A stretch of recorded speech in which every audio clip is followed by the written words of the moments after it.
I'll tell you in a minute. And here's Marley. Okay. Hi guys, I just started the record. I'm letting Marley in. And then we could begin our meeting. 1 second. Hi Marley. All right, hi everybody. Hope everybody's doing well. We're gonna start the parking commission meeting of August 2nd. Nancy has agreed to be the temporary chair for tonight's meeting. So I am hoping to get started with somebody making a motion to make Nancy temporary chair and somebody seconding it. So, I second. and who did the first? I'm sorry, Kevin? Wonderful. Yeah. All right. All right, Nancy, you are temporary chair and You're muted. you're good to go. You need to just take off your mute. I will call the meeting to order. Perfect. All right, so our first topic would be the approval of the minutes. So Nancy, if you'd like to make a motion for the approval of the minutes of Aye. the meeting on June 14th. I make a motion to approve. Second. All right. Perfect. All right, we're gonna go on to our parking violation appeals. I have 2 people in the waiting room. I'm gonna let them in. And. Do you know which ones they are? Yep, Jen Button, she was the first one, and Edward, I'm not gonna be able to pronounce the last name well, New Boring. Okay. All right. Let me get him in. I thought okay, there he goes. All right, perfect. Jen, are you, there you are, Ed. Okay, and Jen, hi. Hi. All right, Jen and Ed, let me just tell you how the way the appeals process works. Usually, you will give your appeal. If the parking commission has any questions, they will ask you those questions. Then when you're finished giving your appeal, what the parking commission does is we go on to the next agenda item. Okay, so basically we go through the agendas and then we circle back to the appeals and they make a decision on it. You're more than welcome to stay for the rest of the meeting. If not, once the parking commission makes a decision on your appeal, I will send you out that information tomorrow in an email. But again, you're more than welcome to stay. So Jen, you are the first one that came to this meeting, so you will be the first to go. So please go right ahead and begin. And you said Jen, right? Jen, yes. Yeah. And I apologize. I just want to say tonight is our 20th wedding anniversary. So I am sitting outside of a restaurant. So I apologize that it's noisy. Happy anniversary. Thank you. Thank you. You know, my appeal is essentially what I wrote in my letter, which was, I know that I did something wrong by pulling into the handicapped parking lot. The only excuse I can give, and it's not, you know, it's not justified, is that my daughter was incredibly anxious that day because she was about to take off for a really long trip. We had to get her something from the store before she left. And I had circled and circled and circled for 25 minutes. I had to get her to JFK. I told her to get out, to go into the store to get, she was stressed, came back, pulled by the store. The only spot that was there was right in front of the store, and it was a handicap parking spot. I pulled in, turned my hazards on, left my car on, and told my daughter to wait for me as I ran in. I honestly was in the store for 45 seconds and I got a parking ticket. And so I know that it is wrong, but I was just hoping that you would, I typically do not ever do that. And I was just hoping that you would take pity on me. That's essentially it. Okay, members, go right ahead, Drew. I have a question, Miss Budden. What store was this? It was called Wave in New Canaan. Not familiar with where that is, but when It's you right say on you the- circle. So, Sorry. sorry, go ahead. It's right on the main road. It's on Elm Street. Just to the left, it looks like you were parked in front of the Bank of America, if I'm correct in that, just from trying to recognize the photo. So it's just right to the left of that. To the left of the old Dunkin'. Yeah. Where the old Dunkin' Donuts used to be. Okay. So when you said you circled for 25 minutes, were you aware of the lots in the back of the stores? I was, and even the people in the store told me that the lots have been full. Yeah, everything was full. I just kept circling, and I waited. I was just thinking that a car would come out, and then the next car would get the parking spot. It just was like the parking gods were not on my side. Okay, that's all I have. Anyone else? Anybody? All right, Jen, again, you're more than welcome to stay, but I think you have an anniversary to celebrate, so I'm not sure you'll be staying with us. But Okay. I will let you know what the decision is in an email. Okay, I appreciate your time. Thank you, everyone. Thank you and happy anniversary. Thanks, guys. Bye. Take care. I saw Ed. Ed, are you around? Yes, I am, ma'am. How are There you? you are, okay. All right, you're up to explain your appeal to the parking commission. Good evening. Thank you very much. As per my appeal letter, I've been a resident now for almost 25 years, have 4 daughters, all raised here in New Canaan, and I'm a regular parker in New Canaan. And this was in front of the mobile station, which I guess now has been repainted with some white lines. And unbeknownst to me, I didn't know we were not allowed to park there whatsoever. I thought it was limited to a short period of time, and there was no sign. And I've been parking in that spot, obviously previously for upwards of 25 years. And I went into, said my sob story, ran into Dunkin' Donuts to get my wife her favorite donuts for her birthday, and ran right back out. And there and behold, she was just issuing the ticket as I ran out. So I was unaware that it was illegal. It wasn't yellow, and there was no sign. So I'm just requesting a warning, if you will, given I have a exemplary record in town regarding tickets, as does my family. So I was just respectfully requesting some leniency and a warning.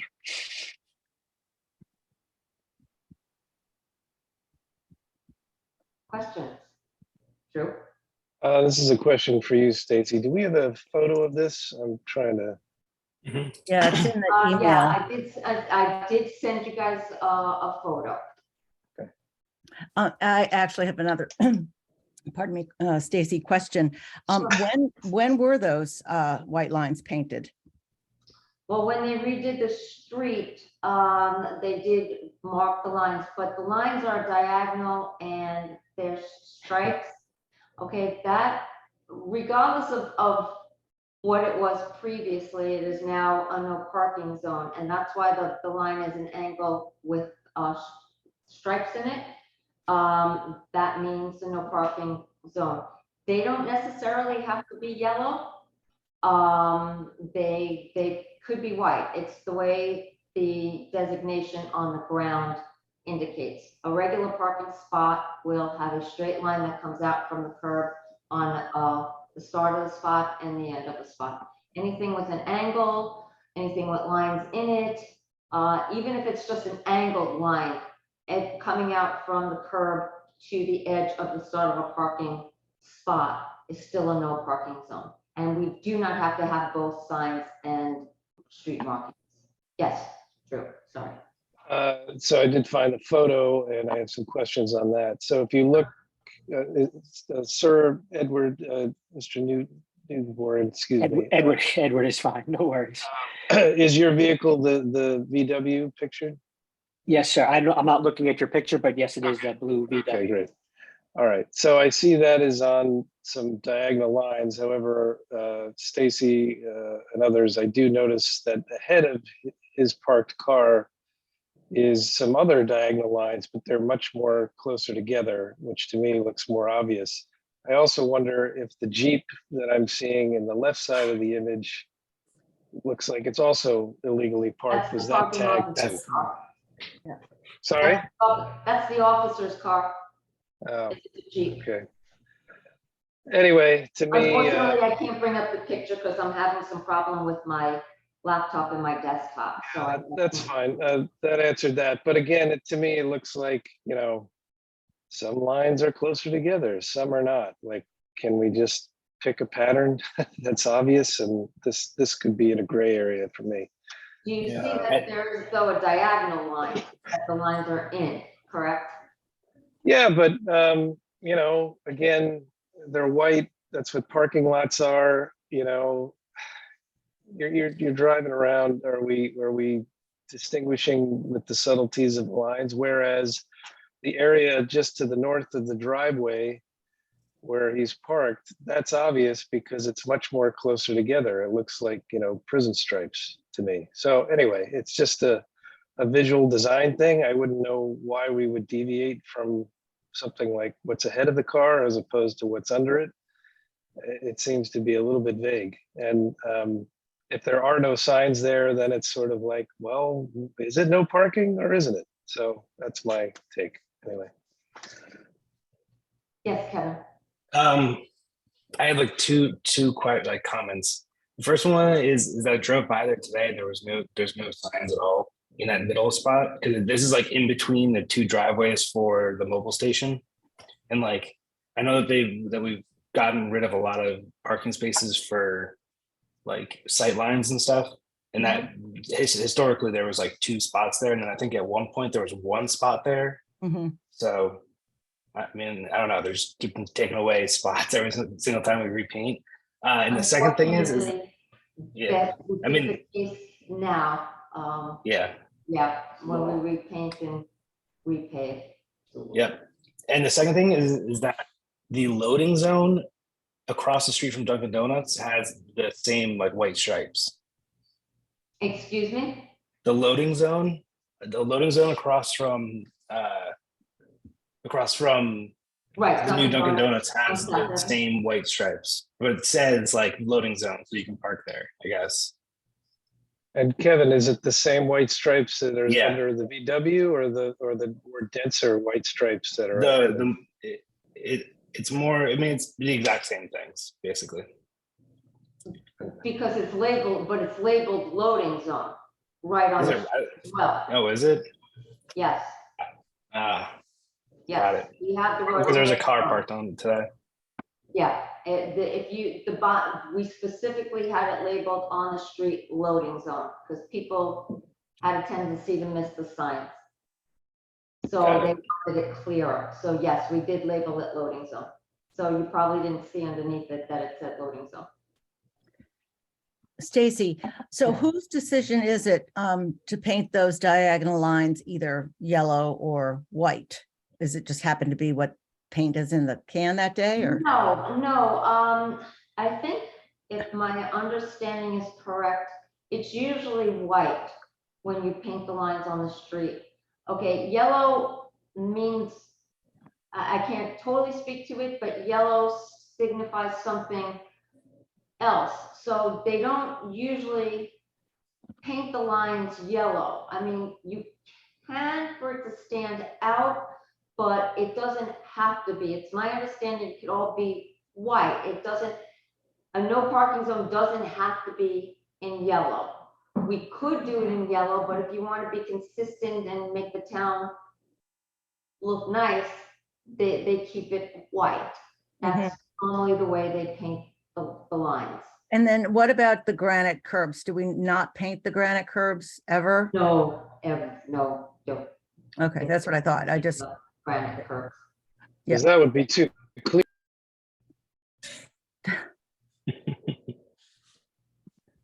I wouldn't paint the granite curbs either, but yeah. So basically, that's why they angle it. And again, I checked into this. You don't have to have both a sign and the markings on the street. You know, I know the town also is trying to keep it more of a small town feel. You start putting up a lot of signs, it starts not looking as nice, I guess, as the way it should, which is understandable. But again, an angled line coming from, that looks like a triangle, for lack of a better way of describing it, is an indication of a no parking zone. Whether there's Looks one in it or not, it's not a designated legal parking spot. There- Looks like Morse court to me. Anyway, they should learn You're how more to than paint some welcome more to make a lines. decision. I'm just explaining how, you know, the lines on the street go. Anybody else have any questions? Okay, if you don't mind me calling you Ed, we don't make a decision until we go back through the rest of the agenda, and then we circle back. You're more than welcome to stay for the whole meeting, and if not, I will send you out an email on the parking commission's decision. Okay, I thank the commission for the time and I have to finish some work, so I appreciate your efforts. Thank you. Okay, have a good Have a night. good night. Bye-bye. All right, since we have no more, I'm just double checking, there are no more appealees that are here at the meeting, we can move on to number 4, Metro North Branch Line update. So to give you a little update, let me just get my paper. We had an update on the 31st of July, and as of right now, the project is scheduled to be completed by Labor Day. So they are on schedule to complete the project on time. So far, even though the shutdown has caused inconvenience to our commuters, I believe that the work that the town did in providing the research for the other parking options, getting the information out, the fact sheets putting together, everything that was done prior to the shutdown and getting all that information out to our commuters, I think alleviated a lot of the stress for the commuters on having to figure out what to do. Because once the shutdown happened, I didn't get any calls from any commuters upset on what they have to do, where they have to go, where can we find parking, this is ridiculous. It went as smoothly as something like this could go, in my view. So, you know, even though the shutdown again was a great inconvenience, I think everything that the town provided to our commuters and anybody else taking the train prior to it, we were on top of everything, helped a lot. So I just felt that that was something that was important to share with you guys. I don't know how much you've been following it, but you know, that was something that I felt was good that we did as a town. One other thing. Yes. Stacy, I would just say I agree with you. I don't commute regularly anymore, but when I do occasionally, I haven't seen as much chaos as I expected, say at Darien, and you know, I think you guys totally got ahead of it, and it worked out well. So kudos to you. Well, thank you. Yes, yes, there was a large team on this, and it was many people's effort. So I thank them as well. So one other thing, just to make you aware of, Connecticut DOT did give us a little bit of information as in regards to the fall schedule of trains. There is discussion, okay, it's in this discussion phase, that they might be adjusting the fall schedule to reflect the current ridership patterns, meaning that certain midweek, there's more people commuting than maybe at the end of the week on Fridays. They're looking at some adjustments. It will not only affect the New Canaan branch line, they're looking at it for the New Haven line as well as the Shoreline East. Most likely then it will involve the non-peak trains, but again, it's still something in the discussion phase. It is something that is being discussed. And I believe the town's representatives are trying to say that the New Canaan branch line is the most utilized branch line. So they are pulling to just try to minimize any kind of fall schedule changes. But I just wanted to make you aware of that as well. Right now, there's no updates, there's nothing, there's no schedule out. It's still in the discussion phase, but it is being discussed. That's basically it for the shutdown. Any questions? I had a question, circling back on the Labor Day, having it up and running again. Is it incumbent upon us to notify the commuters, or will Metro North be making that announcement, or how are we going to handle that? Or are we not going to say anything until we know for sure? Well, definitely we wouldn't put out there until we know for sure. So right now we're getting these updates. It's still projected that that's supposed to finish up.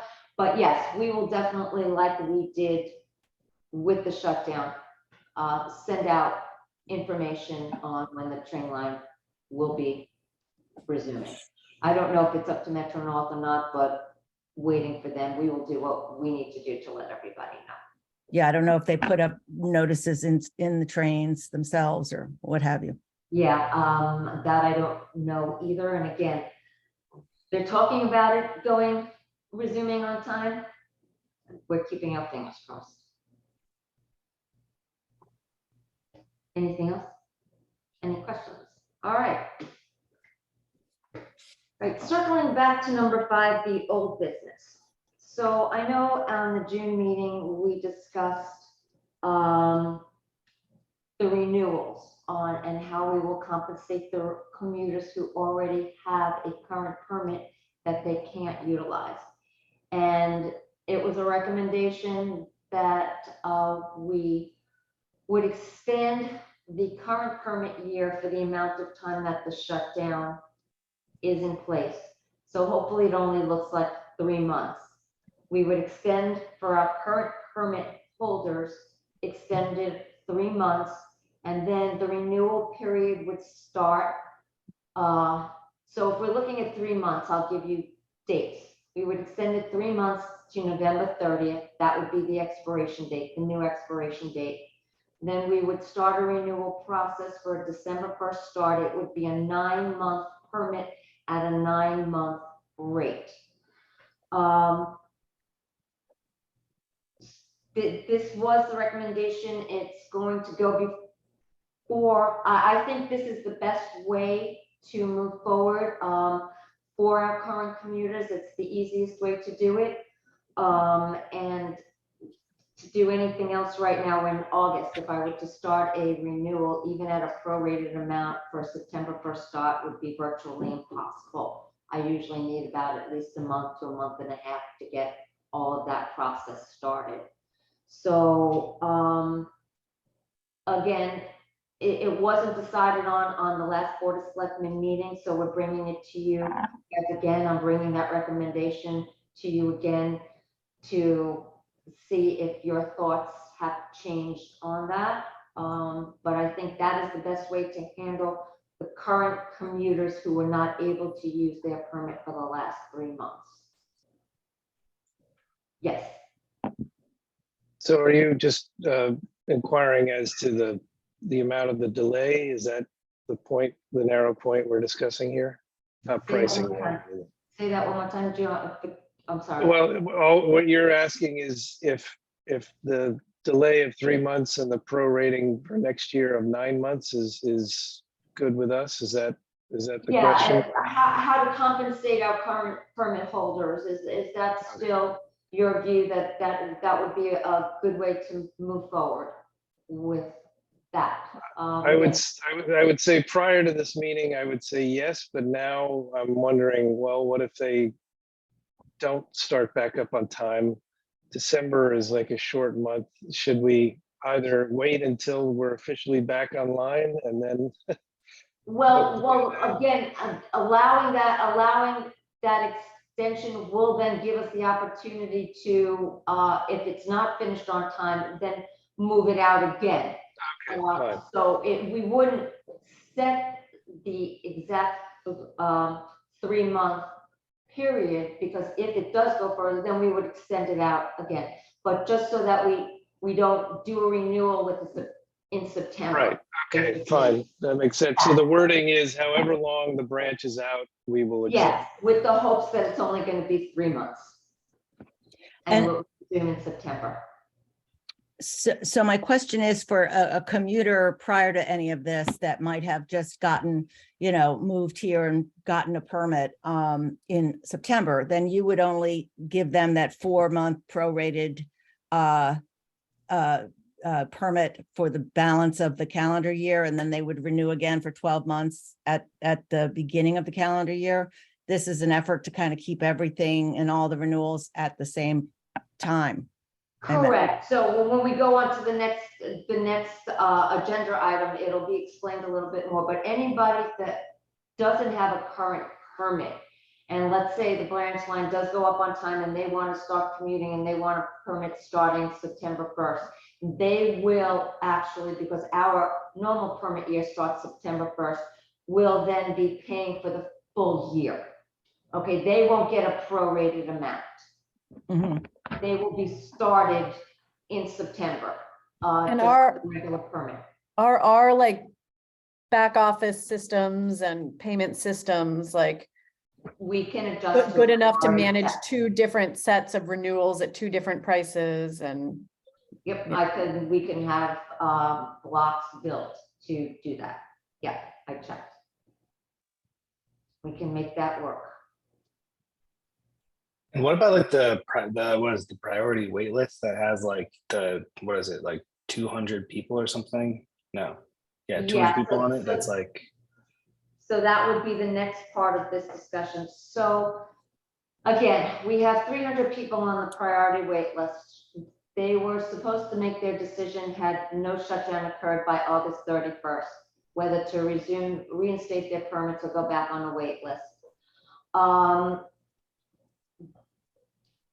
As a courtesy, I think that if they don't need their permit and they still want to use to decide whether they want to reinstate or not, that we also extend that courtesy of that shutdown period, which again, hoping is 3 months, okay, to give them the time to decide whether they want to reinstate their permit or not.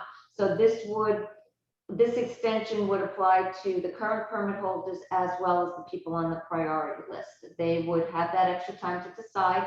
Should they want to reinstate their permit before that, they are more than welcome to do it, that they would get for the amount of time that they are coming into the permit year. They would be charged that fee.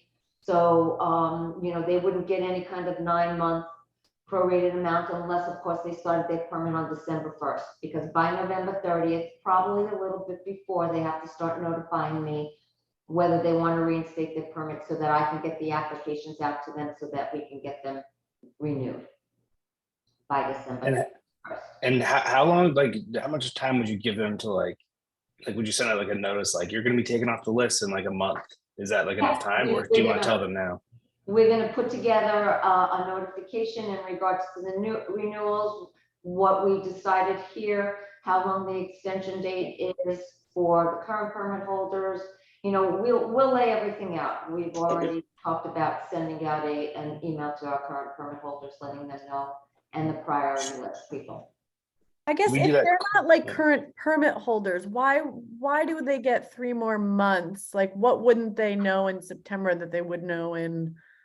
I think part of the issue is because we don't know what's going on as well by August 31st. We're hoping, like, the shutdown kind of threw a wrench into all of this. So if it doesn't go off by after Labor Day, it resumes. It's really just a little bit of a courtesy. I think anybody who needs a permit starting September 1st will get their permit. And anybody that really doesn't want to reinstate the extra few months that the side is not going to make a difference one way or the other. I don't think. But again, that's my feeling. That's what I'm getting. I'm getting a lot of people calling and wanting to restart their permit in September when the line resumes.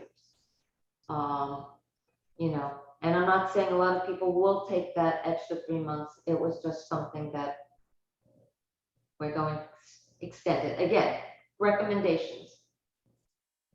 And Stacy, what do you tell them when they call? Do you just say, We're Well, still we haven't figuring it decided. out right now. We haven't made anything definite, and once we do, we will let everybody know what's going on, so nobody's in the dark about anything. my view is that it's just sort of cleaner to say, look, we hit the pause button with the shutdown on everything, whether it's, you know, existing permit holders, waiting list people, everything is just easy to kind of conceive. And then, you know, we might be, I hope, in my opinion, changing pricing dramatically for the next renewal. And so I would rather give people a little bit of time to, you know, digest all that. So I'm in favor of just this blanket postponement.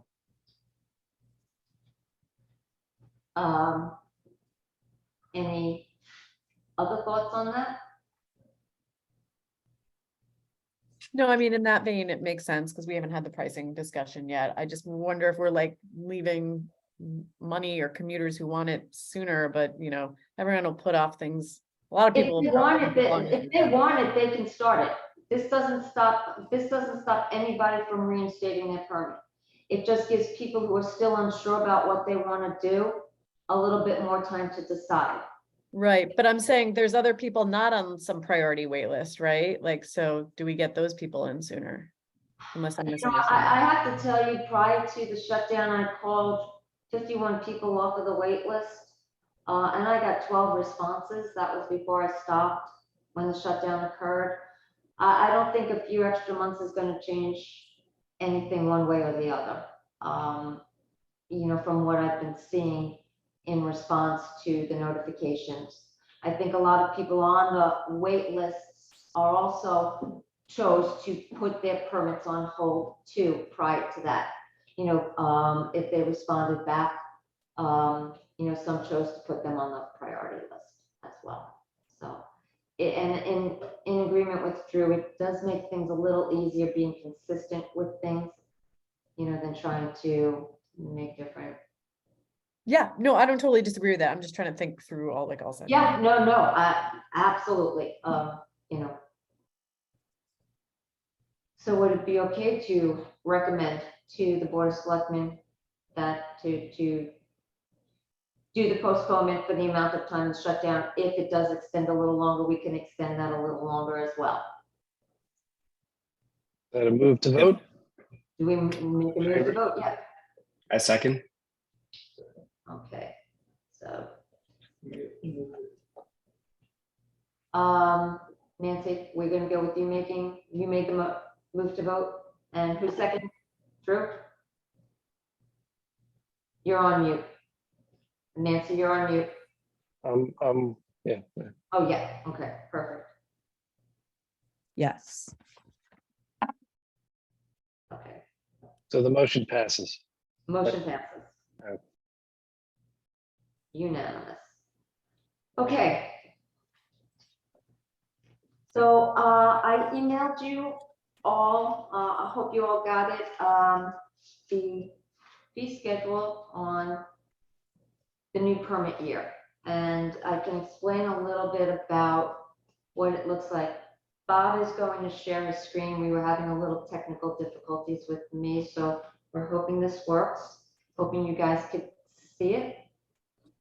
Perfect. Yes. So in 2019, for that permit year, 2019-20, that was the last year that we did any raises for our permits, any fee increases, excuse me.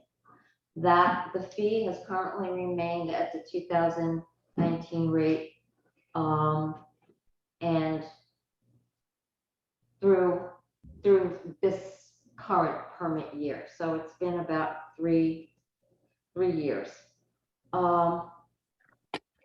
Historically, I know we have, historically, the parking commission every permit year voted on raising the permit fees 2%.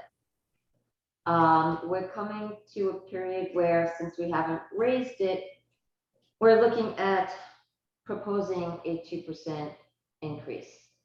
I know this is not what everybody wants to hear, but again, 2% on $624 is 12 extra dollars. We're talking about $1 a month. On 474, it's 75 cents extra a month.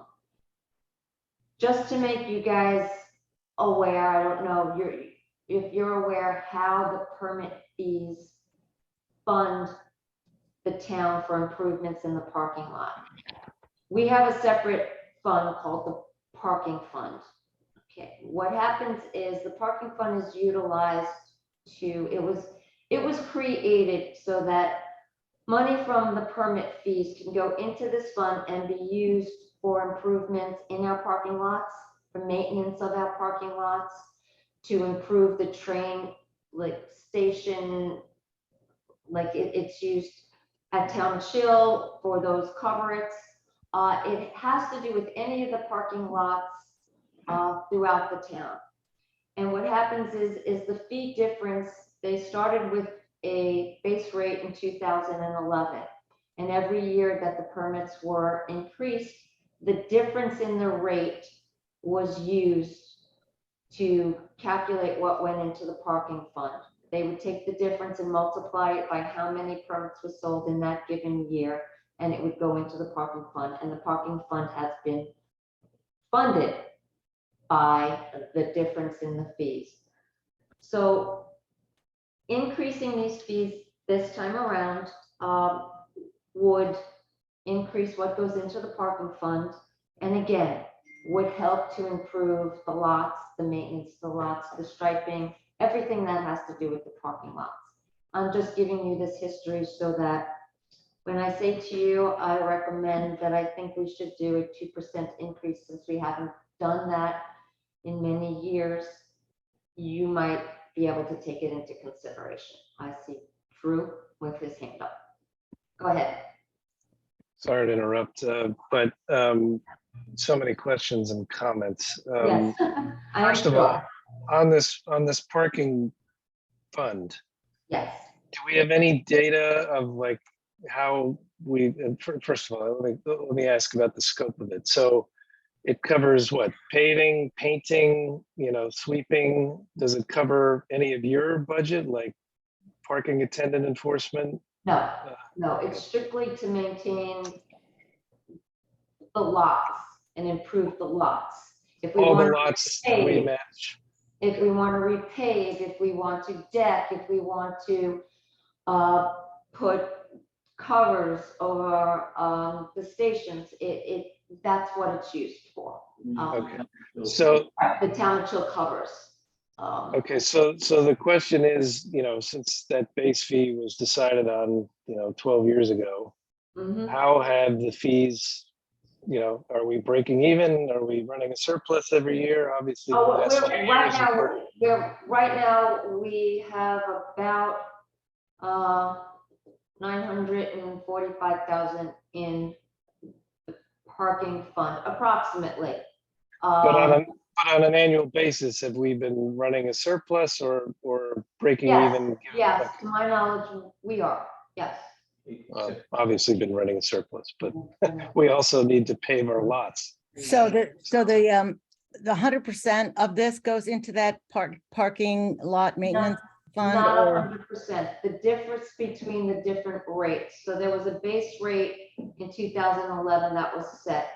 Okay, and then every year of the increase, the difference in the rate times the number of permits gives us the amount that goes into the fund. And what this is the base to rate? every permit that we sell, business permits and commuter permits. What is that base rate? Do you know offhand? Yeah, give me a second.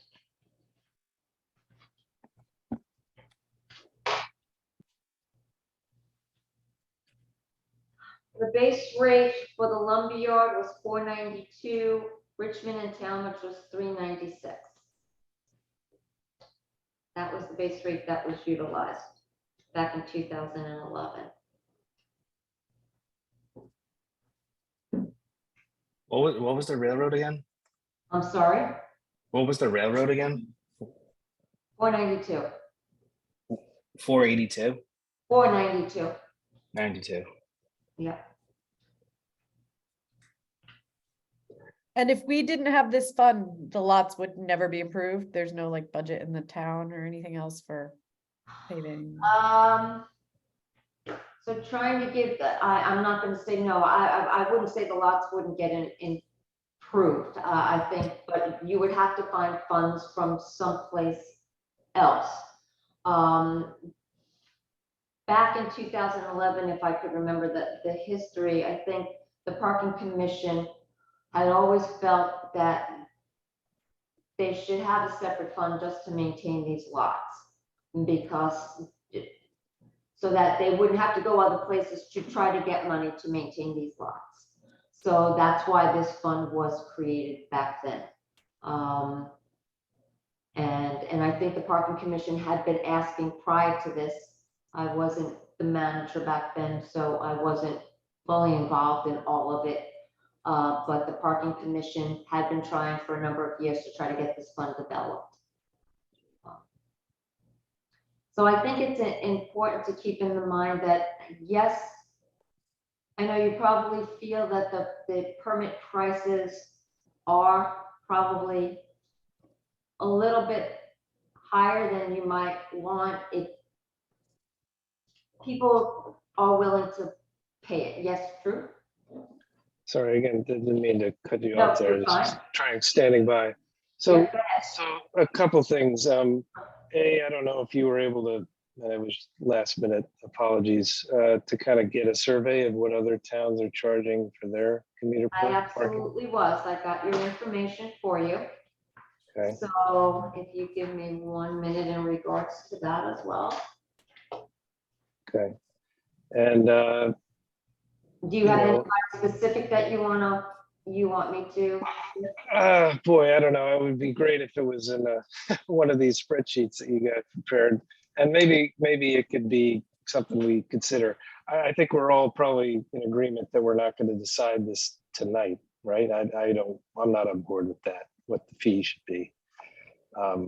We've had months sort of laying the groundwork for this, and then 2 months of not meeting, and then we get all these numbers, and there's so many things to consider, and we haven't even gotten to the survey results and the feedback we got from there. I really am I not sent you comfortable. the survey. I sent you the survey results. No, I understand, but We haven't had a talked chance about to them. discuss them. So why are we rushing to decide on prices now? This is why I wanted to start this whole process like back in January, February. Anyway, the point is, I'll just kind of jump around here. The other towns, their fees, we have to remain competitive. We do know from the survey results and my own community experience that our town train service is subpar, given the availability of trains and frequency, et cetera. The extra time it takes, we'll see with these repairs on the branch if that improves. Anyway, we're operating from a little bit of a disadvantage generally because of that. You could argue we don't have control. We'll see. That's at a higher level politically to try and get some attention from CT Dot and Metro North on that. But I would say, look, to me, I mean, I appreciate your proposal here, but this just seems to me like more of the same. This is the way we've always done it, and we're going to just do it again. And like we don't live in the same world we did, 3 years ago. We've got half the lots that are empty. Many of them are, I was going to say overpriced, but actually now I'm thinking they may not be priced high enough. So I just think we need to be very deliberate about some of this stuff and balance all the other factors. Now, when I say it's not priced high enough, if you just look at like the lumber yard lot, right? It's oversubscribed by what, 158%, and there's still people on a waiting list. So to me, the price signal is what will determine how we manage the spaces. And my message to my colleagues here is we should be managing to fill those spots and and to do so with as much money as we can get away with. That doesn't, again, put us at a disadvantage relative to other towns, but it shouldn't be some base number that somebody came up 12 years ago with a annualized 2% increase. Obviously, we've got a surplus in the budget. Nobody's told us like what actually needs to be met each year to complete maintenance projects that are regular scheduled. I mean, we know that all the lots are in dire need of repaving, but that should be factored in as like, okay, we're saving up for something to be scheduled at for a certain year, but it just seems like we're kind of flying along here without any real plan. So I don't have any numbers to share now, but again, I would like the opportunity to kind of sit with this and come up with some other schemes here. Just one other thought here from the survey results, a lot of daily, again, people are going 2 or 3 times a week. It's really frustrating for them to see like all these permit spots taken or the permits are taken, but nobody's parking, and there doesn't seem to be enough daily parking. Now, I'm not on the streets every day, so maybe that's not the case, but I think, we should err on the side of providing more daily parking than permit parking. I don't want to be in the business of like saying, let's get as many annual permits as we can, and then nobody uses them. I'd love to do away with waiting lists entirely if we can. I know we've made commitments in the past, but it's like, it's ridiculous. And it's been ridiculous for years on all the towns. And we're living in a new era. People want to move here, and they're not going to be like, oh, I maybe get a spot in 12 years. And then meanwhile, the lot is half empty.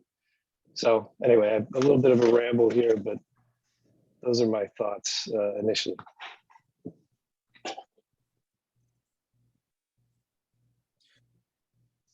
Do you have the numbers? Do you have the numbers for the other towns? And like, what do their wait lists look like also? Yeah, do you know that? Off the top of my head, no. I know Darien has a very long wait list. Their annual permits for Darien and Norton is 400.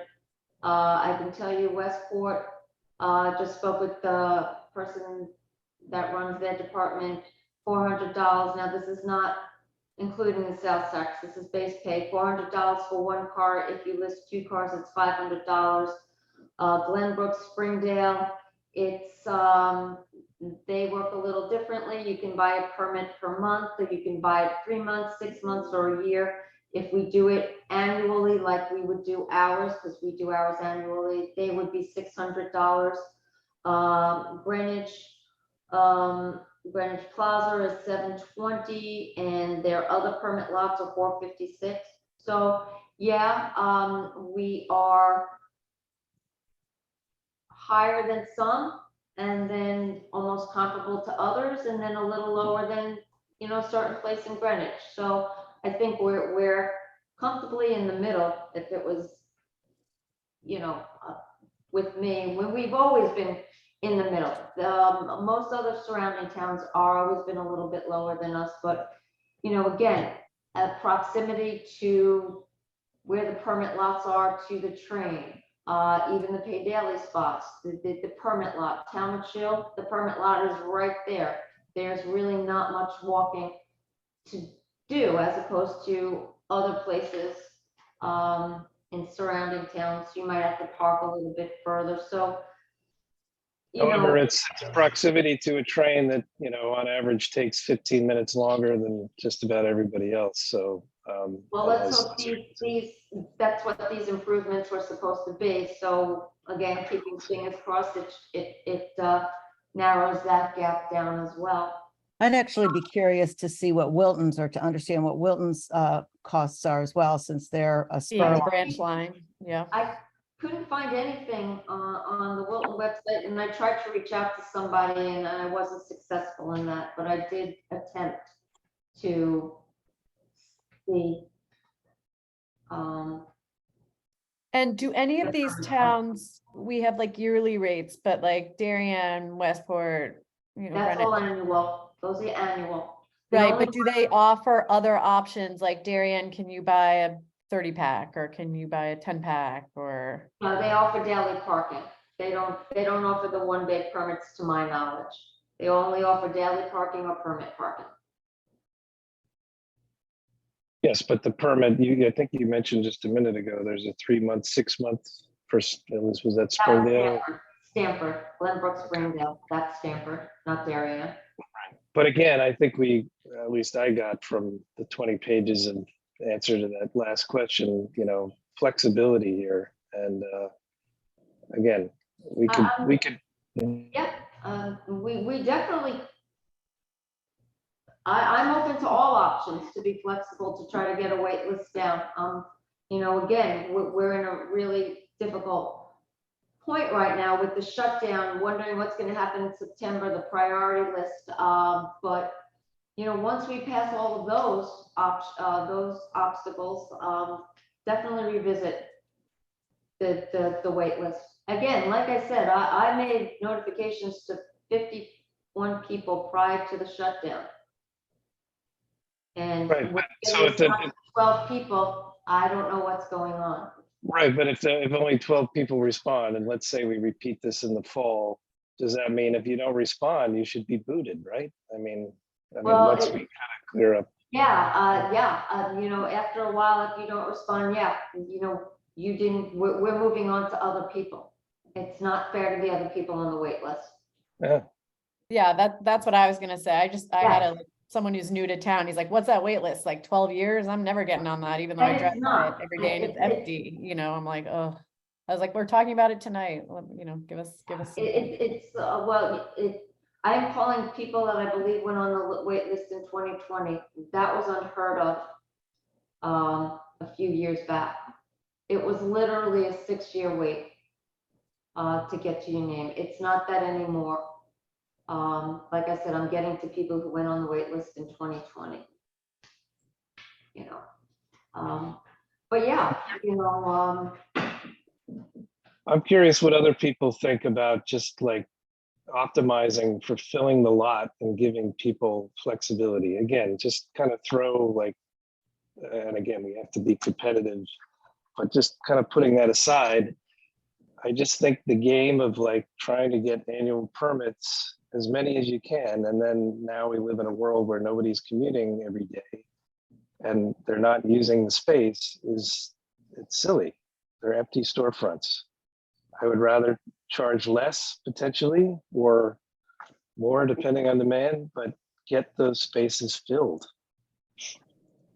And then who knows, maybe we don't need the Richmond lot.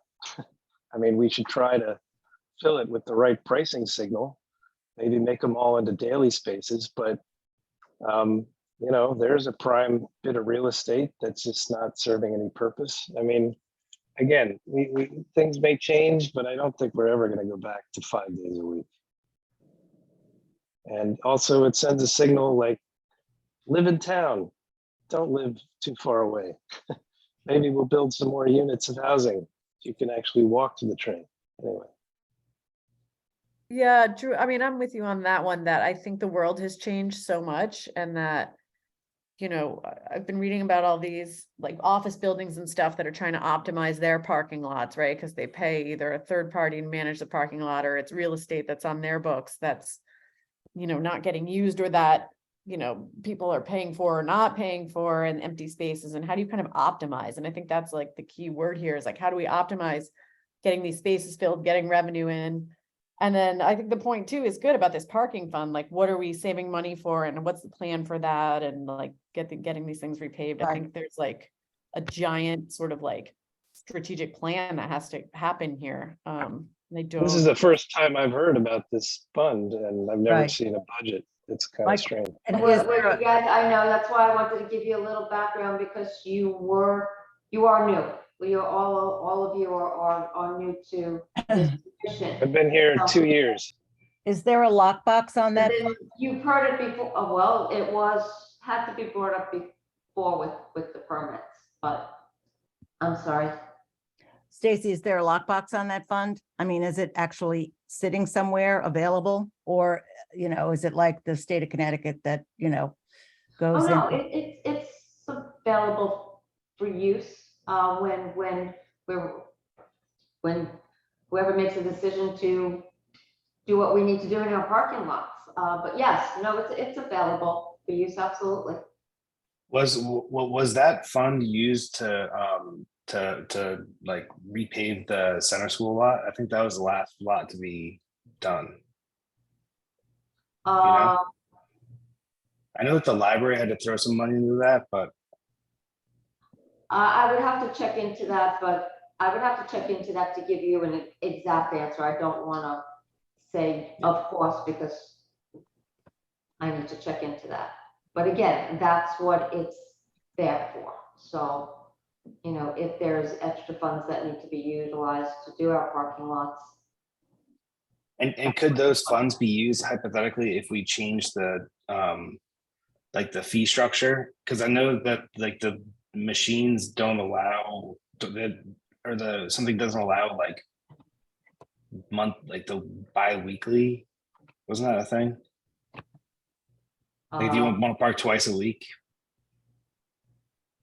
I'm kind of missing. I'm not sure what machines, what do you mean?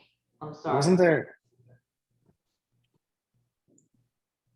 To reprogram the machines, you mean? No, to like I don't know, like get new machines, or like if you want to buy like a Oh, 7-day pass. you mean more pay machines in the parking lots?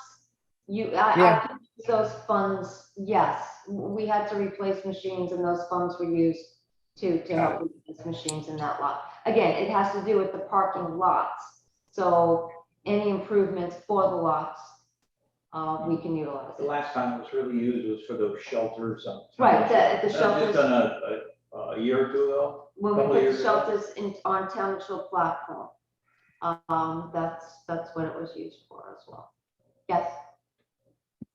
Stacy, just a technical question. How do we manage our permits? Like, what do you use like an app or something that does that? Or is it just manual? You've got a list and people get tagged. Like, how is it done day to day? When you mean manage, how do we patrol? Well, yeah, I guess, yes. So if I want a permit and I get off the wait list and I get a permit, what happens? Do I get a sticker? Again, No, I it's wasn't all- I wasn't a car so- commuter. I was a walking commuter. So I'm unfamiliar with this part of it. Okay, so basically, if you're a first-time permit holder, you would get an application. You would send in I would send you out the application. You would send it back to me with the required documentation, which is usually the registrations for the vehicles you're listing. Okay, because usually that has your address on it to show that you're a resident. I put that into the system. Okay, everything is electronic. We have a license plate reader. So once I issue your permit and I put all your information into the system, it goes live and the officers are able to see that you have a permit in that lot when they're patrolling it. And you can list up to 3 cars and use 4 cars and use only one of those a day. Right, only Got one it. of those. And vehicles. out of curiosity, what's the name of this platform you're using? Right now, it's Passport.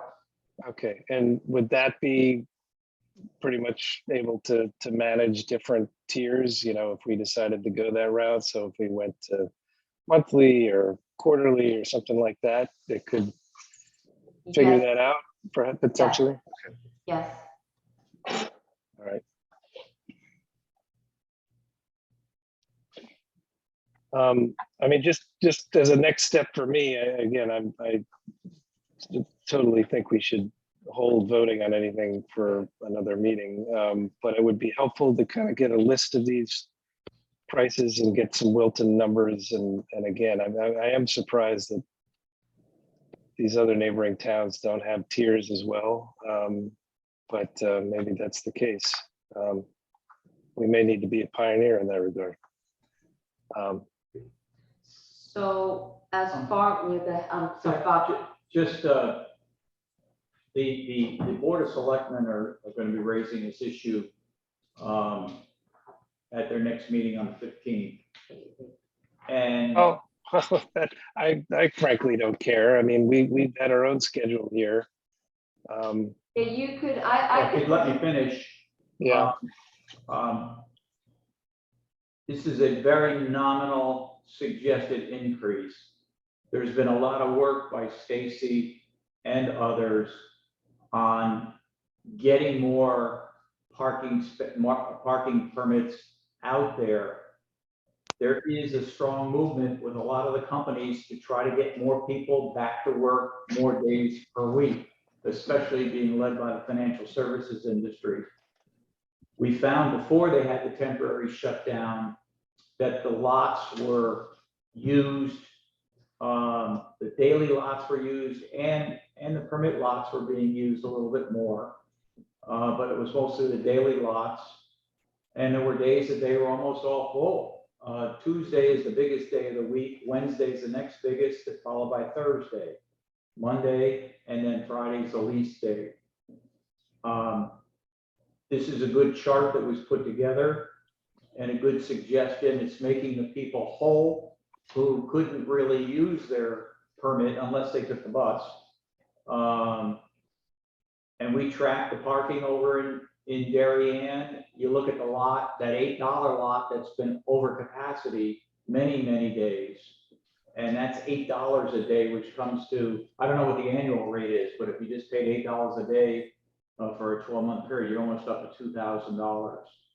So I think you said, what is it, $1 more a month or 75 cents more a month is the suggested, which is almost business as usual without much of an increase. well, again, this is, you know, it's a response to nothing. It's like, yeah, you just said Darien is $8. We could be charging for more daily and adding more daily spots. I mean, Right. And this isn't about just being fair. It's like, what is actually happening and how do we price accordingly? And you could have made this argument before we did the survey. It's sort of like the survey results are kind of moot. Well, you raise a very good point, and that's why it'll get us through this cycle into the next year to make. No, we've been renewing this and delaying action on this for like 3 years. And now suddenly the Board of Selectmen says, oh, we got to make a decision. We've been talking about this at least in earnest to say we want to come up with a new regime for like 6 months. And now suddenly they've got to make a decision. What am I doing here then? If I don't have any input and making a recommendation? Drew, well, I will present to the Board of Selectmen that you want to defer this discussion further when I go to the meeting. And Well, let me go further. I'll just make a motion. Does anybody else second a motion to defer this discussion or a vote on the pricing, and at least until our next meeting in September? I moved for that. If anybody wants to second. Second. I think it's worth some I think there's a lot of work to do here that, I'm looking at this thing right now. There's a study going on, the future of commuter rail in North America. It was posted on June 7th, and there's some big research study going on that is the deadline of which is September 7th. I'll send this link around and we can kind of do a deeper dive on it, but obviously we're not the only community. Is this unanimous? Drew made the motion, Marla second. We are unanimous? Yeah.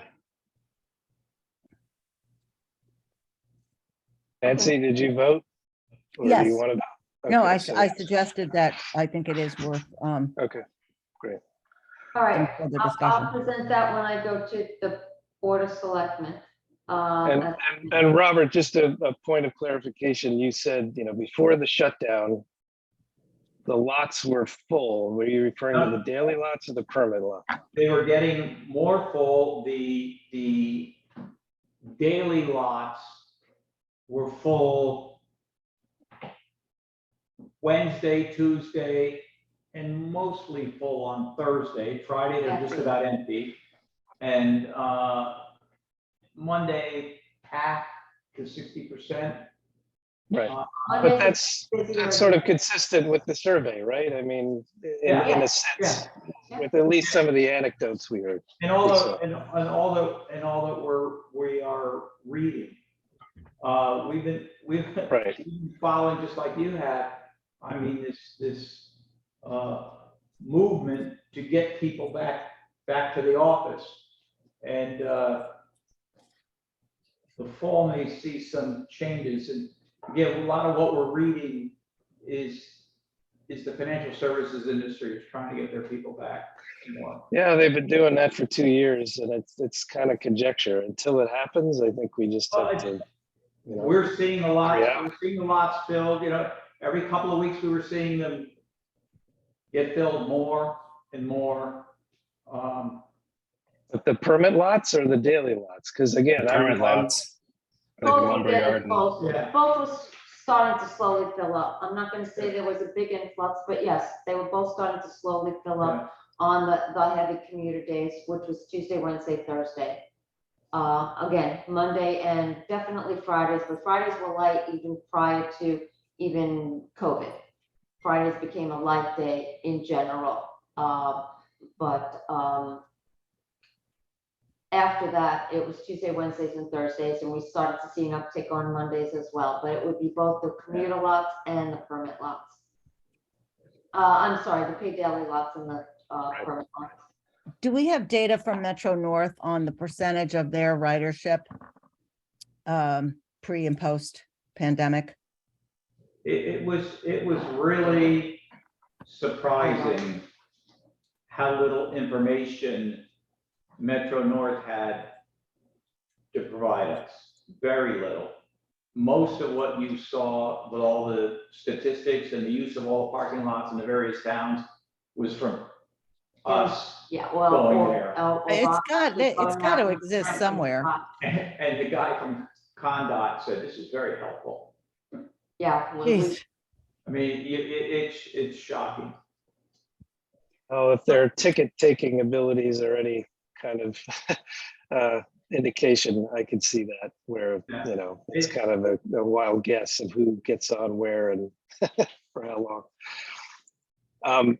One other quick technical question though, if we're using Passport to enforce the permits, doesn't that data exist of like how, like literally how full the lots are from day to day? Or, I mean, are you just looking in your binoculars from town hall? Well, they don't keep a count on how many people are in the lot, like our license plate reader just keeps track of the plates and permits, so it just alarms if somebody who doesn't have a permit. It doesn't count every day or give us an everyday count on who's in the lot. So that's not through Passport, that's through our license plate reader. So Passport hooks up with the license plate reader. So no, manually I could have somebody go out and count the cars if you wanted to, but on a daily basis before the shutdown, Tuesday, Wednesdays, Thursdays, we were seeing about 2/3 full, at least 2/3 full and slowly growing. Again, Fridays, very quiet. Mondays we're picking up. But I can get you actual counts once the train resumes. I can't share this in the chat, but I have a 2022 Metro North ridership report that might be interesting to people. There's a bunch of like charts and graphs. I can share a screen on one of them. Oh, I just saw it too. Yeah, I think there is like some data out there that we can consider. Actually, and well, it says even June 20 ridership record was a 4.5% improvement. This is MTA commuter rails heading into summer with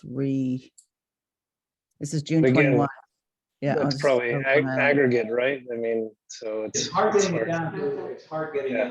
it to, and if any of you see anything. Yeah, it says, Friday, it said, well, share it. yeah, it's, Please. it says from annual ridership in 2021 versus 2022 for the New Canaan branch increased 100.8%. Yeah. So then from 2002 to 2013 until the branch shut down, it probably just anecdotally increase even more. It was not saying much though, because I think ridership is still down pretty significantly. I mean, 2021 was Omicron, so Yeah. Wait. Yeah, no, they've got this metrics calculator here. Let me see if I can throw that in the chat. Metro I North. think the monthly- chat is disabled. I wasn't able to like put any links in there. Oh, is that what the, okay, so I'll send it in an email. Like. all as right, of well, April well, 2020. next steps for me in order to make some, kind of back of the napkin calculations and see if, or make a proposal. I would just, if we could get the survey of the other towns, like in writing I'll somewhere. get that out to you. Yeah, that's fine. And then, is there anything else that would help? Bob, what's your email? We actually gather the information of the commuters by physically going to Talmadge Hill and New Canaan 4:30 in the morning and a couple of days and counting the 5 rush hour trains. We had about, I think it was 800. Yeah, Bob has some people. statistics on that, because we want to see how many people would be affected by the shutdown, so we can, we can get some of that information out. But like, Bob, don't what's we your have like email? license plate readers and stuff? Like, why are we counting this stuff by hand? Like, don't we have a data system, like when we check people who are in there? The license plate reader works just to tells us who has a permit and who doesn't have a permit. It's not counting the cars. I mean, maybe we should be using some of this parking fund for like, more technology to understand our ridership, going forward, and who's in the lot, and is that. It just seems like a waste, like that's not a good use of, I mean, having the data is good, but like in this day and age, that's like not a good use of human time, right? Yeah. And Okay. excuse me, I can say one more thing. If you take a look at that chart that's up there, it tells you on the top there, the lot spaces. And if you look at the railroad lumberyard lot, there's 298 spaces available for the railroad. When business is operating at a normal pace, there's parking in that lot for the office buildings that are right there. So you're going to see our Board of Education move into that lot in the fall, and some other people. So when you see some of that emptiness in that particular lot, it's not all commuters that normally are in there. The 298, and that's a big lot. So, It has- so sorry, you're saying that the 298 number will shrink because of BOE and some of these other business. No. The lot has 354 spaces, 298 are for the commuters. Yeah. Okay, so that'll be, That's at the moment, the number for the that's- commuter. See, Okay. and those buildings were full. Then Bankwell moved over to the Covia building, what was called the Covia building, and it was empty, and we're renovating our part of that building now. And those people. And Bankwell had the Bankwell building, they have like a certain amount of set spots. Is that what I'm hearing? I'm sorry, what? The Bankwell building has like a set, that building. Right, with Bankwell and 220 Elm Street, that Got it. allocates a number of spaces in the lumberyard lot, yes. And do they pay for those? Dude, I think I asked that question before. No, that was an agreement made a number of years ago when it became, when they developed 220 and 208 Elm. When the There was lumberyard an actually agreement, when sold. the young lumberyard actually sold, there was an agreement allocating certain amounts of spaces for those two locations to the lumberyard. That came along with the agreement. Okay. Can I share a screen for a second? I'm sorry? Are we allowed to share our screen now? Yeah, if you Yeah. can, sure. Here, let me take mine off. And Bob, what's your email? Well, Robert, okay, you want me to just send it to them? yeah, If it's okay, I will send you out an email. Okay. Is that good? Yeah, I'll send you out one tomorrow. I'll send it all. Okay, And this Well, way no, he can, give you your information. this looks like. Here we are, if you can see this. So as of yesterday, it says the total Metro North ridership was 199,000, and the percentage of it was at 73%. mhm. And so obviously Tuesdays, you're looking at and then I just saw something recently that also says that Saturday, that weekend ridership is up to pre-pandemic levels. But yeah, so it looks like, to your point, you've got Tuesdays, Wednesdays, Thursdays, Those are our high. where, you're at 75% of pandemic. Or rather pre-pandemic levels. So this is a resource. I'll send you the email. I just wanted to share that really quickly, but clearly it's pretty much real time. I mean, Yeah, this that's helpful. yesterday. So it doesn't break it. And then you can slice and dice this a bunch of different ways. But this was, for instance, here, you can look at this as just overall ridership, which I guess is, well, they're still saying it's the same thing. So. And then you can look at other things, but we're only interested in this. So I'll send this link. I would say another way to Yeah. think about this too is we have the opportunity, in theory, to, again, when you look at the total cost of commuting, parking, car maintenance, and all the things that people factor in, getting to work, living here, if we can make it worth their while, or we might even be able to increase ridership. And then we have leverage to say to Metro North, give us another GD train or 2 or 3. Anyway, I just think we've got to be much more aggressive on this stuff and think outside the box. I'm in total agreement. Again, just waiting to see what happens after the shutdown, after this priority list. Right, but I think we need to, come up with a plan, either September or quickly thereafter, so you can presumably present this as the new tier, or for the Board of Selectmen, I guess, have to sign off on it, and then present it to, permit applicants and saying, there's a new sheriff in town. So it's the same sheriff, but she's nice. But a new set of prices, but that's going to take time. I get it. So anyway, but not tonight. Oh, and by the way, Wilton parking is free. Is it?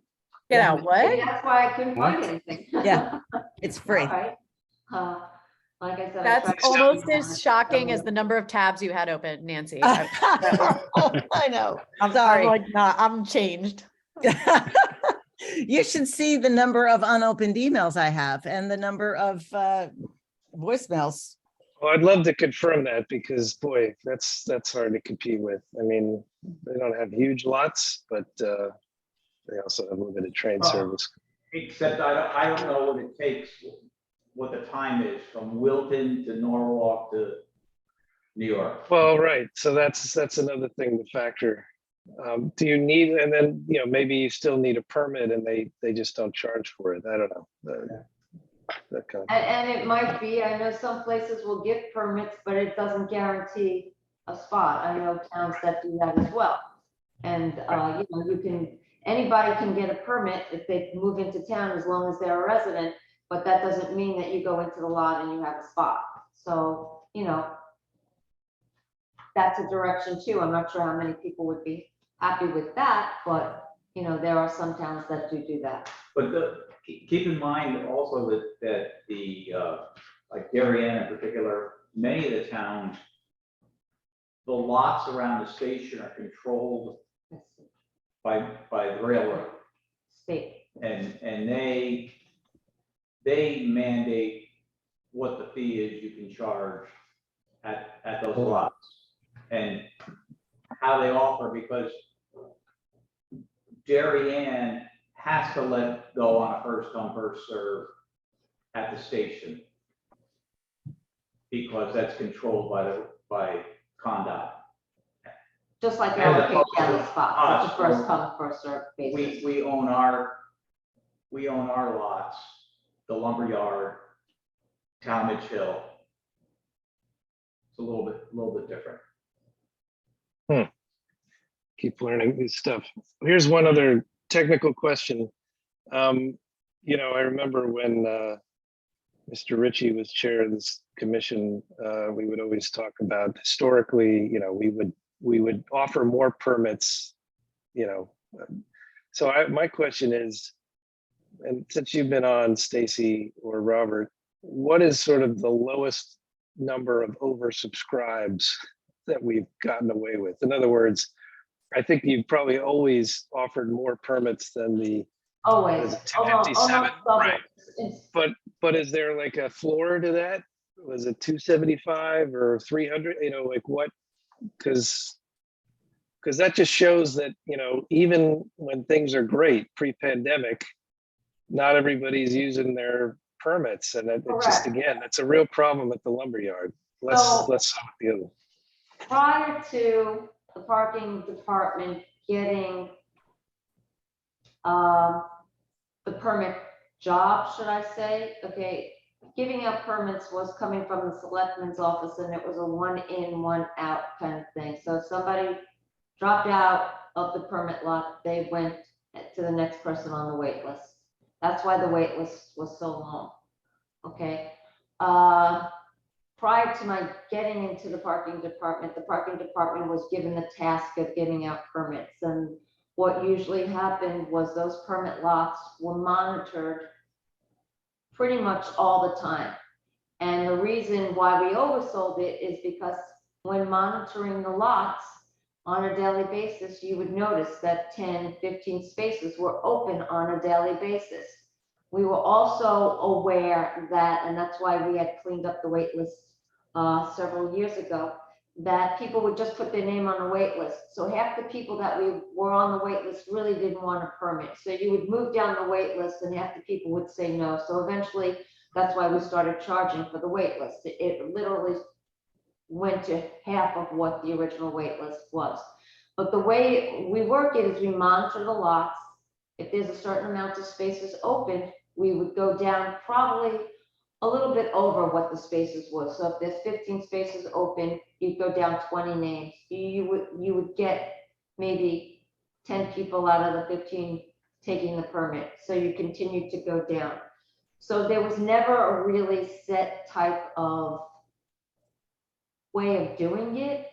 It was just really, you would monitor the lots and see, because we did find that the people that took 12 years to get a permit would hold on to that permit forever. They might use it once a year.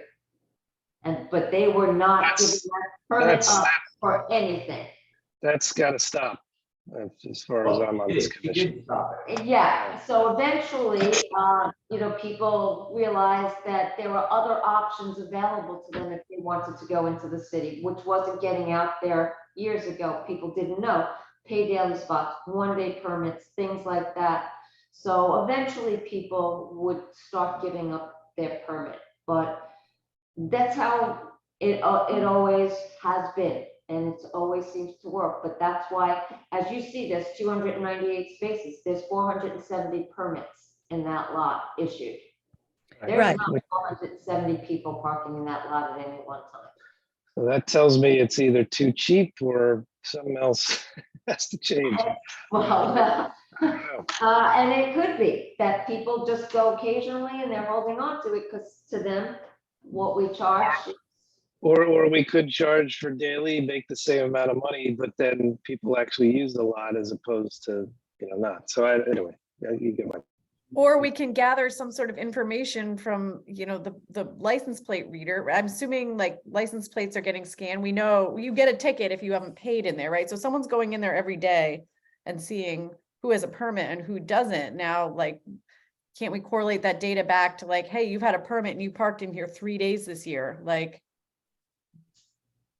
You know, I would have to look into the license plate reader a little bit more. It's a whitelist. I don't know what that capability is as far as giving us back reports.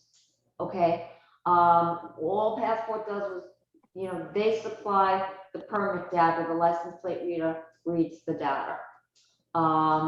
So I would have to look into it a little bit more to see if we can pull any kind of reports on, if we could pull a report on what license plates we see on a, you know, 3 days a week or something like that. But we would, again, we're talking about a lot of license plates, you know, that would take a little bit more in depth to try to figure yeah, out. and it doesn't even have to be like by license plate, but it's like, if we have 470 registered license plates, you know, on a everyday basis, there are 57 of them in there. So, you know, there's so much data, I feel like we're not capturing, and then, you know, that's the best way to make these decisions is driven by data, so. They've got to have the data. There's Yeah, no I'm looking at their website right now. They have to have it. Yeah, It they looks like a have it. I'm legitimate looking at their company. website too. And, So yeah. it will be something again to look into. I know technology wise, you know, we're using, a lot of towns still have physical permits that they put out there. I was just talking to Westport. They issue actually physical permits still. You know, All right, so- but to be fair, let's not, you know, just because somebody does it a certain way, we. No, you know, no, I'm not saying, and I'm just saying that, you know, I will definitely look into seeing if we can gather any data from the license plate reader in that respect. They have a whole data solutions and analytics, you know, issue thing. You Yeah. you raise a good question. That data has to be in their computer and they should be able to sift through it. And if they can't, you know, we should, you know, entertain other, well, there's lots of platforms. Probably out have to there. get like an API, you know, some sort of a, what they call an API, you know, so they can upload that data into our database. Even if they just ran reports for us, you know, again, if we have $1 million sitting around, I would think that's a good investment, you know, if it doesn't They come. with wouldn't use that parking fund for that. That's not a parking lot. If that's what you're talking about with the parking fund, To that's get one, parking lot data, it's not for an improvement or maintenance for the parking lot. Wow. I mean, come on. I at least that's my understanding. I could be wrong, but I think it's specifically utilized for the parking lots, maintenance but Yeah, well, I'll we- do all of that for you. Yeah, we'd be happy to vigorously argue that that's part and parcel of running of the lots and all. And if it's not, then where's our pavement? You know, we've been recommending pavement for 6 Here years. it says, as a partner, you have access to our existing database. That's Um, passport, right? yeah. Mhm. Okay. LSAG is our license plate reader. I can get all the permits. LSAG reads the license plates. Let me look into that for you and I will certainly get back to you with an answer. Yeah, to put it in plain English, it's like, we should be able to know, A, how many people are parking per day somehow in our lots. And B, who are the scofflaws who aren't using it very often, as well as those who just don't have a permit at all, right? I mean, it's just, there should be lots of different ways to. Yeah, what's the number? What's the break even number for the pay daily versus the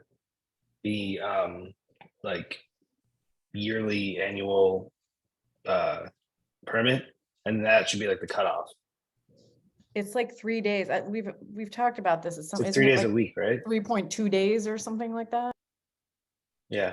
Yeah, see, yeah, it says Passport's public APIs are able to ingest data from any third-party parking and enforcement providers. So that would be your license plate readers, as well as non-traditional parking transaction sources such as Google Maps, and seamlessly aggregate the data. So when the client, which is us, New Canaan, logs in, Passport's BI tools take the data and provide meaningful insights that parking operators and city leaders can use to better understand how to curb, how their curb space is being utilized, or in this case, our lot space. Sorry, Okay. Kevin, could you explain what you just said there, the cutoff? Just, Oh, no, I mean, like, I think if people like are not utilizing it, so like if they only, I mean, maybe, I guess if they use it 2 days a week, that would be fine. But It's like, what's the break even of doing a Yeah. permit or doing daily? And maybe we Ah, just at- push at people the current towards price. doing daily. Yeah, at the current and push price, people yeah, push people towards doing daily. right, so we could up it to what? Does that mean it lowers it from 3.2 or up? I'm terrible at math. It would be- Here I am well- complaining about the math.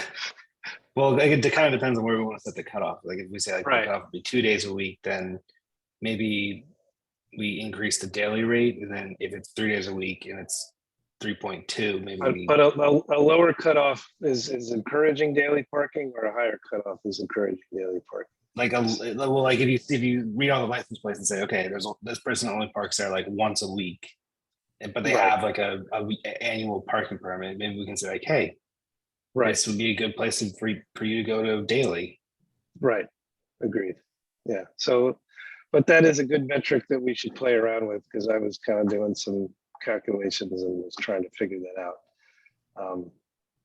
You know, and I think we should shift a little bit more in favor of daily or another sub-annual tier that we come up with.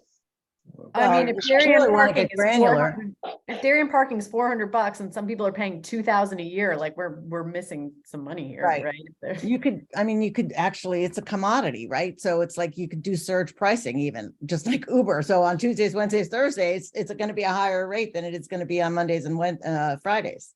You That's the can, dream. I don't know if we'll get there yet, Yeah, I like that. but Yeah. at least we can get partly there. We have to move beyond where we bid for sure. All right. all right. Where are we? And I wonder if we change like if we change the I'm sorry. Ken. yeah. Oh wait, one more thing. If we change the annual, if we change the annual to like a quarterly thing, we would probably have to keep the base rate of the 2%. That was the base rate that was set in what year? Like 2012? 11. Is that what you 11, 11? yeah. Just 2011? look at the commuter survey that I sent you. I think the number one way that commuters like is the annual permit. I think they were asked to rate what they prefer. It would be question.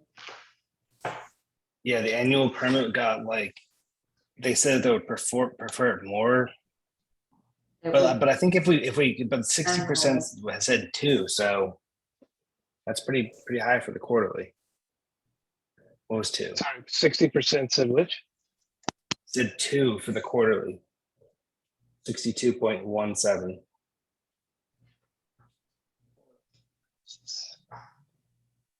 Maybe people, if we put it out there, people would be interested in it. What do you mean by two? Two what? Oh, 2 interests. Please rank 1 as most desirable and 3 as least desirable. And quarterly was the most for meh. But I think if people could be interested in it, because it sounds like they want to hear something like that. Yeah. I mean, PAX, you know, that the other thing I saw somewhere, at least one person replied, it'd be great to kind of match up with the pricing tiers that the trains have, you know, 10 trip or something like that. So I make it complicated with our management thing, but and enforcement. But I like the idea because then, you know, you give the daily people an option, then maybe instead of a quarterly, it's you just get multiple packs, or you make them expire, or you know, at a certain point, like you do with the trains. Anyway, I have to say, like Drew, on that note, my husband was a daily parker for like the first of 7 years that we lived here. And like, even if the price was still like, if the daily parking here is, I can't remember what it is, it's called. $6. Yep.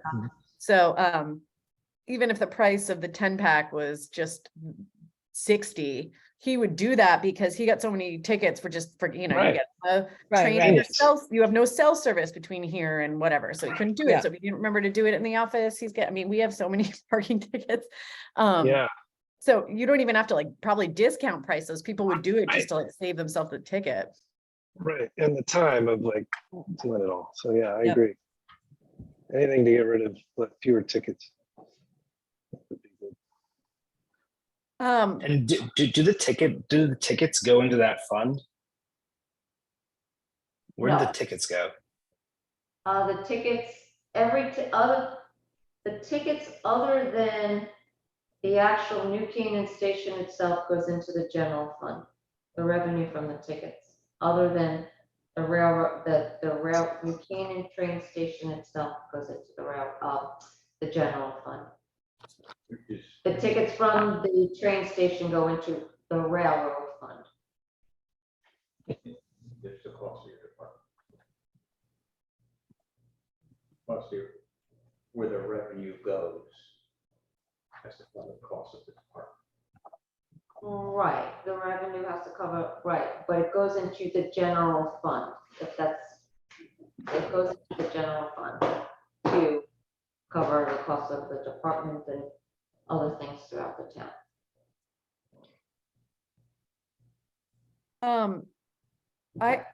Item of new business that's not related to the train parking. I didn't know if that comes up here. Stacy, this is the parking item we talked about on Main Street, but we couldn't talk about in the last meeting because it was like a special meeting. Is this the right time to talk about that, or Yeah. if we're done here? If we're not done, we can keep going, but I think we're kind of done. Well, do you want me to finish? Yeah, you could bring that up and I'll give you a little insight into that, so, but go ahead. You're muted. You're muted. Sorry, unmoved. I saw the parking manager report is next, but I didn't know if there was any other like new business or if this was, again, the appropriate place for this one to go. You know what, I don't know where it would fit in, so you're more than welcome, go right ahead, start that before I give my report. If we're Okay. finished with everything else, so I'm gonna put that down, cool, great. Just as background for the rest of the commissioners, there was a bunch of back and forth that I've heard both like to me personally, and then there was a big thing on New Canaan Moms about the parking space that is just south of, is it Maples? What's the street that runs in front of the library? Me. No, that cuts Meaning through from Maple? That's Cherry. Maple Maple. Street. So the one that goes in front of the library where Oh. the new door is, and then, the parking lot's on the right. So when you are driving from south and you take a right on Maple and you're going in front of the library, and then you are going to Main Street, there is a parking space on the right there, and I can share my screen. I have the picture of it. That has generated a lot of safety concerns, including myself, because I drive that way multiple times a day getting to Forest Street, about sight lines. So Stacy, I know you and I talked about it a little bit. I don't know if you have insight. I don't know if it's helpful for me to share the picture so people know what we're talking about. And again, Sure. this comes on the heels of like, no one wants to lose any more parking spaces, but I literally like say a Hail Mary every time I go through this intersection because I can't see around it. So Can that, you share? You wanna share, are you Yeah. sharing? What? Oh, yeah.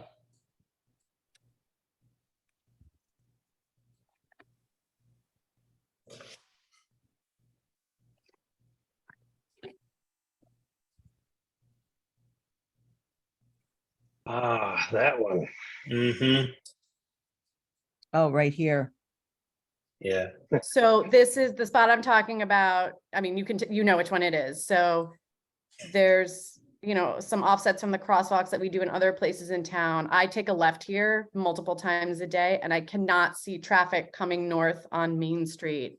And a lot of people expressed like a safety concern about this corner because there's not in this picture, but there's often cars and big trucks parked in that spot. So addressing that situation, I did reach out to the people who were parking the big trucks there, and I made them aware that, again, following on the heels of, yes, we don't really want to lose any more parking spaces in town. And, making that no parking area where the hashed off lines are. That's a no parking area. Making it a little bit larger will take away a parking spot. But I was able to reach out to the people who were parking the large trucks there, okay? And again, they were staying well within the 2-hour time period, so, and if they were going over, they were getting ticketed. But I reached out to them and I asked them to please be considerate, we're getting complaints. So the feedback I'm getting is that they are no longer parking big vehicles that would block that intersection, that view. Now, cars can park there, and if people are still having problems with seeing, I will look into this a little bit further, but I was hoping just moving the large vehicles that were really blocking that view might help so that we don't have to lose another parking space. But has there been any more recent complaints? Because after we spoke, I looked into it, and that's when I tried to get the change in vehicles parking there. I mean, so many people aren't here right now. This started like in June. I remember I remember, and I addressed it after we spoke. So, and I haven't received any, I actually personally received a complaint and after we spoke, and then I looked into it, and I haven't heard anything more once that was, once I reached out and tried to keep the vehicles at a normal vehicle height, no big cars being parked over there. So I will keep on top of this. And if we still do hear more complaints, and if people are coming to you again still with complaints, please share that with me. And I will see if there's a next step that we can take. I was hoping before we start making any drastic changes with parking spaces, this might be of help. Mhm. So,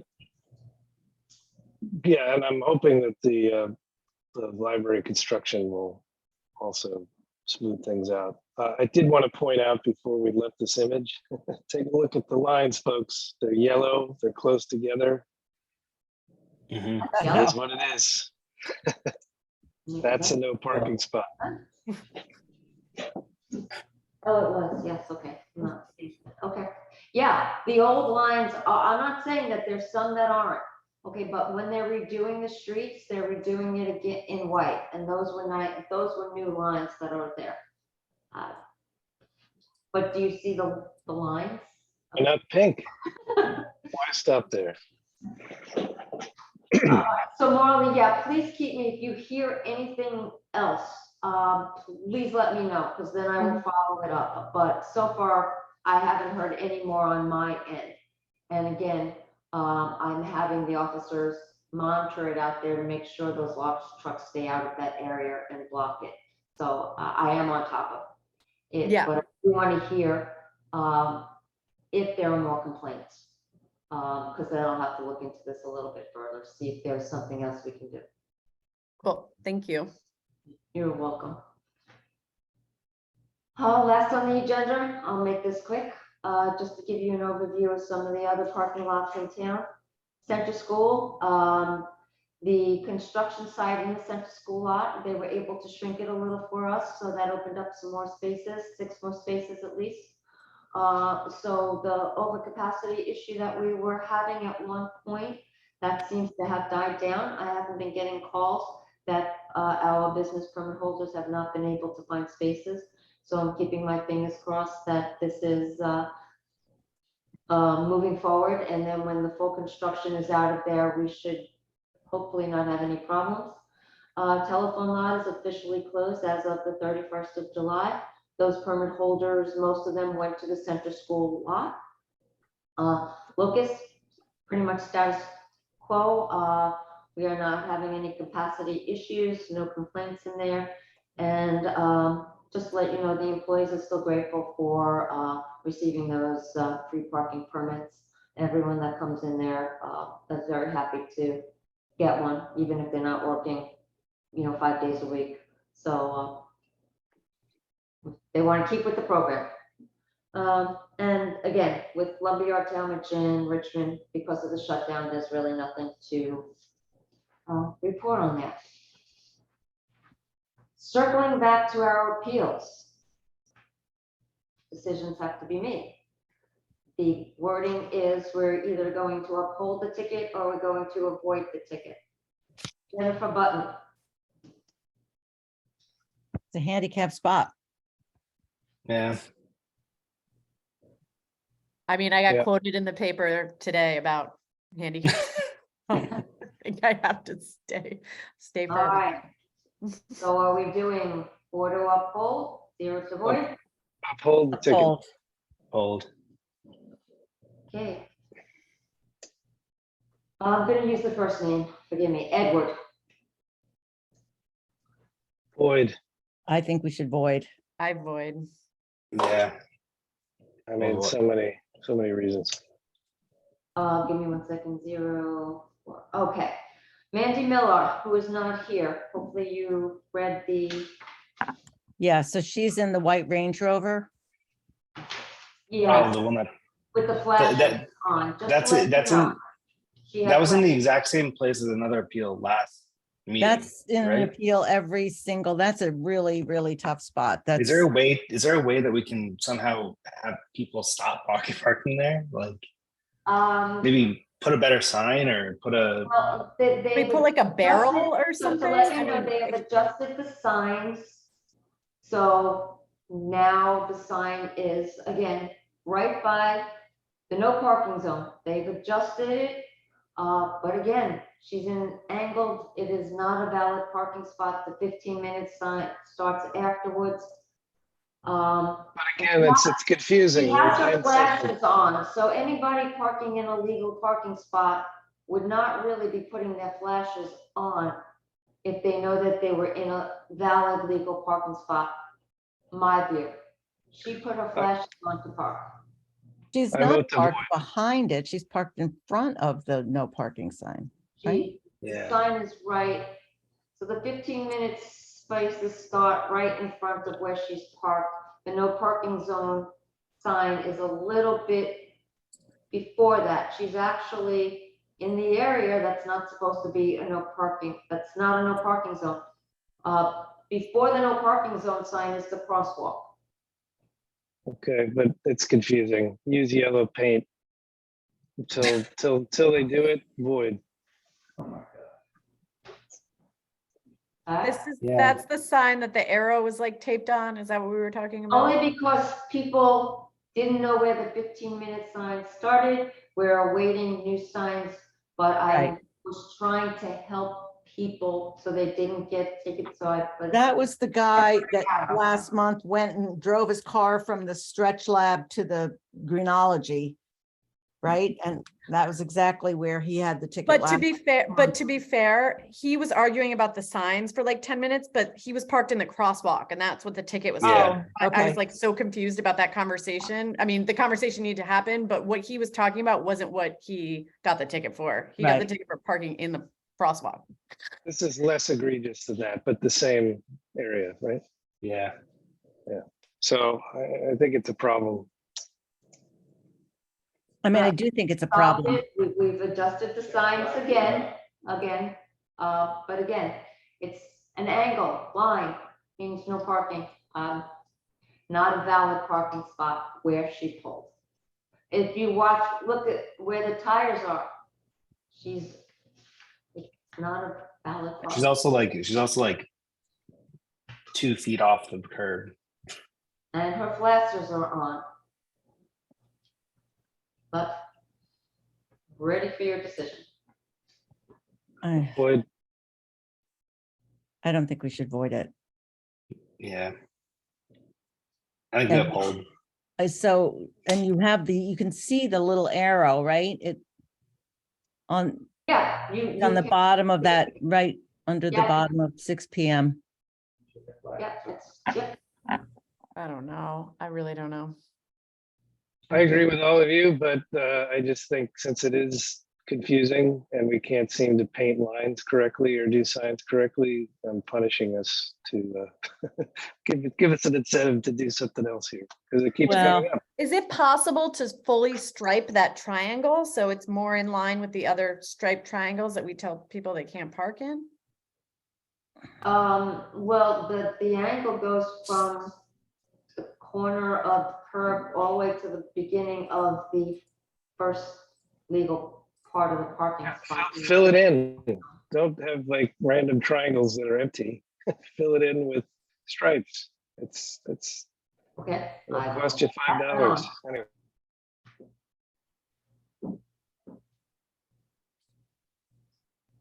I kind of wish that she wrote more on her like her appeal. It literally just like I worked there for 15 minutes.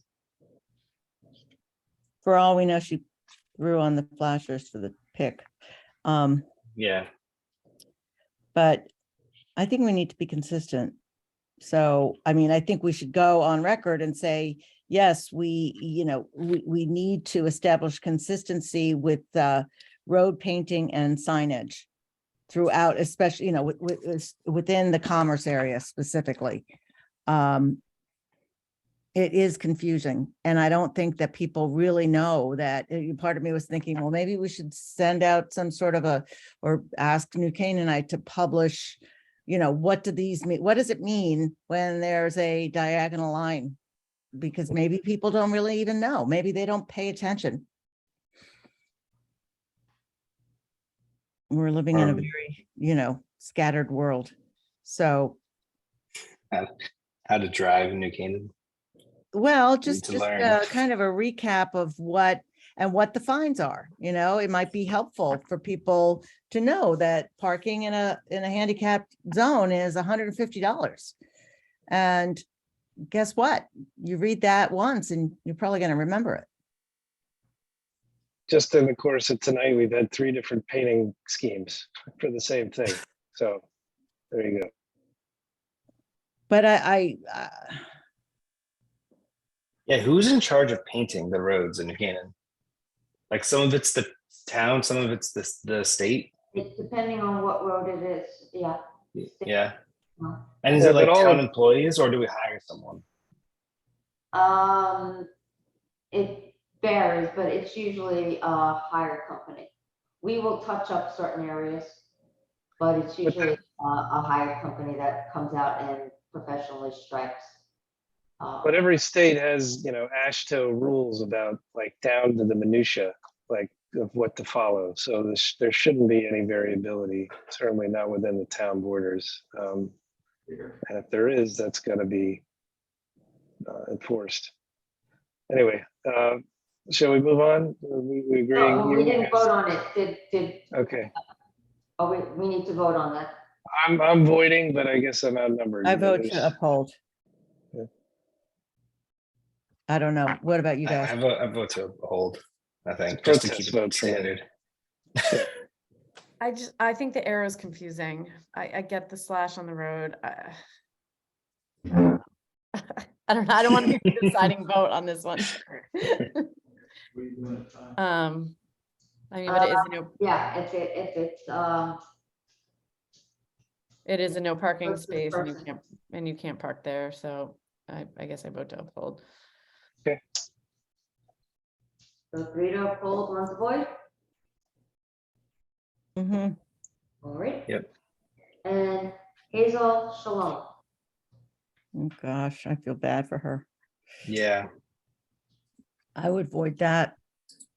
I mean, these things do happen. And if she is, although, well, it was last month, it was the handicap spot with the man and the mobile station, but Is she in the handicap spot? no, she's in the white lines in front of the Dunkin' Donuts, I think. Right? Mhm. The old Dunkin' Donuts. Yeah. The old Dunkin' Well, Donuts. it was when the old Dunkin' Donuts. I vote to void with a warning. So did we end up doing that with the other guy? Or no? Edward, I Yeah. think we voted to void with the warning, yeah, with him. And I think we should void her. Yeah, Yeah. and encourage her to get a handicap permit, which isn't two owners, I think, if I recall. I don't know if she would qualify given her health issues, but maybe. Certainly suggest that she inquire if this Yeah. is something that happens regularly. Yeah. I void Okay. with a warning. So Void we that. have 2 voids, 2 upholds. I'm a Or void. to oppose or I'm to. avoiding. We're- So- Void. You're not avoiding, you are. Yes. void. Okay, so 0 to uphold, 4 to void. Yes. Gotcha. All right. Well, I think we are finished unless somebody has any other questions, concerns. Okay. Nancy, would you like to? I would like to make a motion to adjourn this meeting. It's 8:57 PM on Wednesday, August 2nd. I second that motion. All in favor? Should we reconvene kind of like via email on next steps for parking pricing and stuff? Yeah, I'm wondering, if our next meeting is on September 6th. It's tough because it's August. But I think we should come Well, up. I with will get some- you the numbers for the other surrounding towns. Mhm. I'll get you Bob's email so you can send the information to him. Yeah, and I sent you guys 2 Anything else? emails. I You sent want me to do, let me know. the passport data. If you could look into, I'll look into how we that, might I'll be look able into that with LSAC. to access that. Speak to my rep. And I sent you a 1 sheet on that too. So you should have 2 emails from me from this meeting. That Metro North dashboard and the passport data. Perfect. All right, I am going to stop recording. Is that good with everyone? We're going to stop. You sure you want to stop? Yes.